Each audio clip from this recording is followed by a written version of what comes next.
اعوذ باللہ من الشیطان الرجیم بسم اللہ الرحمن الرحیم وبہ نستعین انہ خیر ناصر معین۔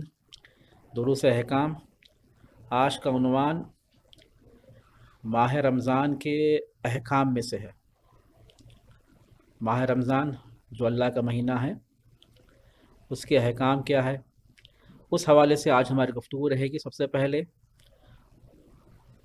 سورہ بقرہ کی آیت جہاں پر ماہ رمضان کا تذکرہ ہوا ہے، اللہ فرماتا ہے اعوذ باللہ من الشیطان الرجیم شہر رمضان الذی انزل فیہ القرآن ھدی للناس وبینات من الھدی والفرقان فمن شہد منکم الشہر فلیصمہ۔ فرماتے ہیں یہ ماہ رمضان وہ مہینہ ہے جس میں قرآن نازل ہوا۔ یہ اللہ کا مہینہ جو سب سے زیادہ فضیلت رکھتا ہے تمام مہینوں پر۔ اس کی ایک واحد وجہ یہ ہے کہ اس میں قرآن کا نزول ہوا ہے، قرآن یہاں پر نازل ہوا ہے، اسی لیے اس مہینے کی اہمیت ہے، اس مہینے کی فضیلت ہے۔ جب قرآن کا نزول ہوا ہے تو اس مہینے کے ایک خاص ادب ہے، خاص طریقے سے اس مہینے کو پاس و لحاظ کرنا ہے، وہ روزہ رکھنا ہے۔ توجہ کر رہے ہیں اس میں آپ؟ ماہ رمضان کو فضیلت اس کے نزول قرآن کی وجہ سے ہے، اور اس کا پاس و لحاظ روزے کے ذریعے سے کیا جائے گا۔ اب یہاں پر فلسفہ ماہ رمضان کے لیے ایک مختلف گفتگو چاہیے، لیکن ہمارا موضوع یہاں پر احکام ماہ رمضان ہے۔ اب یہاں پر ہم احکام رمضان سے پہلے سب سے پہلے بیان کرنا ضروری ہے فائدے کیا ہے، روزے کے فائدے کیا، what are the benefits of fasting. پہلا فائدہ یہ ہے کہ انسان کے اندر خلوص عبادت حاصل ہو جاتا ہے۔ وہ خلوص عبادت جو انسان کی نرچرنگ کے لیے ہے، انسان کی تربیت کے لیے ہے۔ ایک ایسی عبادت ہے جس میں خلوص زیادہ دکھائی دیتا ہے، جہاں پر انسان ریاکاری سے بچا ہوا ہے۔ روزہ جب تک انسان لب گشائی نہ کرے، اپنے زبان سے ظاہر نہ کرے، وہ عمل لوگوں کے لیے ظاہر نہیں ہوتا۔ نماز لوگوں کے لیے ظاہر ہو جائے گی، خمس کا ادا کرنا، زکوٰۃ کا ادا کرنا لوگوں کے لیے ظاہر ہو جائے گا، حتیٰ جہاد لوگوں کے لیے خود وہ عمل ظاہر ہوتا ہے۔ لیکن ماہ رمضان میں یا دیگر مہینوں میں روزہ رکھنا ایک ایسا عمل ہے اور ایسی عبادت ہے، جب تک انسان خود ظاہر نہ کرے وہ ظاہر نہیں ہوتا۔ اسی لیے کہتے ہیں کہ اس عبادت میں اخلاص پایا جاتا ہے۔ دوسرا فائدہ، اسی ماہ رمضان میں جب انسان روزہ رکھے گا یا دیگر مہینوں میں روزہ رکھے گا تو اس کی فزیکل اور اسپریچول ہیلتھ میں اضافہ ہوتا جائے گا۔ روزہ اس کی بدن کی ہیلتھ کے لیے بھی مناسب ہے اور روح کی صحت کے لیے بھی ضروری ہے۔ تیسرا فائدہ، جب انسان روزہ رکھتا ہے، جہاں پر بھوک اور پیاس کو برداشت کرتا ہے، اپنے آپ کو کھانے اور پینے سے دور رکھتا ہے، اپنے آپ کو زبان، آنکھ اور کان اور دیگر گناہوں سے دور رکھتا ہے تاکہ اس کا روزہ قبول ہو جائے، یہ خود استمرار کے طور پر ممارست کرنا، پریکٹس کرنا، انسان کے اندر جو ارادہ ہے، انسان کے اندر جو ول پاور ہے، اس کا وہ اسٹرانگ ہو جاتا ہے اس عمل کے ذریعے سے۔ کیوں؟ اپنی شہوت پر کنٹرول کر رہا ہے، اپنی خواہشات نفسانی پر کنٹرول کر رہا ہے۔ یہی خواہشات نفسانی پر جتنا انسان کنٹرول کرتا جائے گا، اتنا ہی اس کے ارادے میں مضبوطی آتی جائے گی۔